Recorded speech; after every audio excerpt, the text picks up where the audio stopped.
Il en fallait un. Michel Barnier n'avait-il pas promis un gouvernement le plus large possible? Il n'y aura finalement qu'une seule prise à gauche, mais placée tout en haut de l'ordre protocolaire. S'il est possible de qualifier ainsi Didier Migaud, nommé ministre de la Justice ce samedi 21 septembre. Cet ancien député socialiste, jadis proche de Ségolène Royal et de Dominique Strauss-Kahn, avait quitté le parti à la Rose en 2010. Passé par la Cour des comptes dont il fut le premier président, il présidait depuis 2020 la Haute Autorité pour la transparence de la vie publique, ATVP. Le nouveau garde des Sceaux, qui remplace Éric Dupond-Moretti au pied levé, présenté par Matignon comme un divers gauche, est avant tout un expert des questions budgétaires.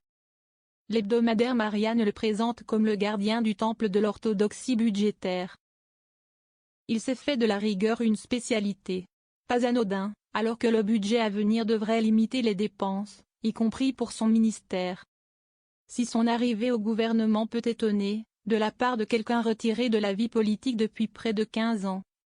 Didier Migaud a tout de même grenouillé toute sa vie dans les arcanes du pouvoir et des services de l'État.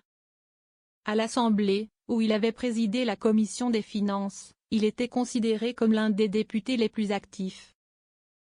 Sa nomination place Vendôme fait hurler la droite et l'extrême droite. Il a voté la suppression du délit de solidarité quand il était député, s'étrangle la députée ciotiste Hanan Mansouri, ralliée au RN. Alors que des millions de Français réclament plus de fermeté migratoire, la Macronie et LR font rentrer un soutien de l'immigration illégale au gouvernement.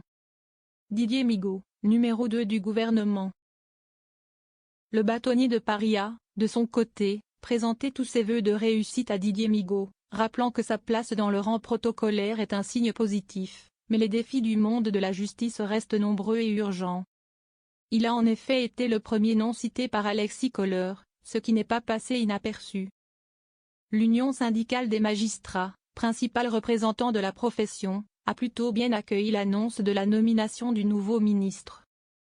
Didier Migaud a une idée du fonctionnement de la justice de par son ancienne fonction à la tête de la Cour des comptes. Sa place dans l'ordre protocolaire est un indice intéressant sur les priorités que le gouvernement entend donner à l'action judiciaire.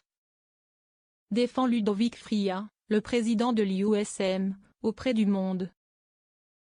Quoi qu'il en soit, Didier Migaud n'est pas un novice en politique. Il a une longue expérience de la vie des partis. Un atout précieux pour celui qui, très vite, sera plongé dans le chaudron de l'Assemblée lors des questions au gouvernement.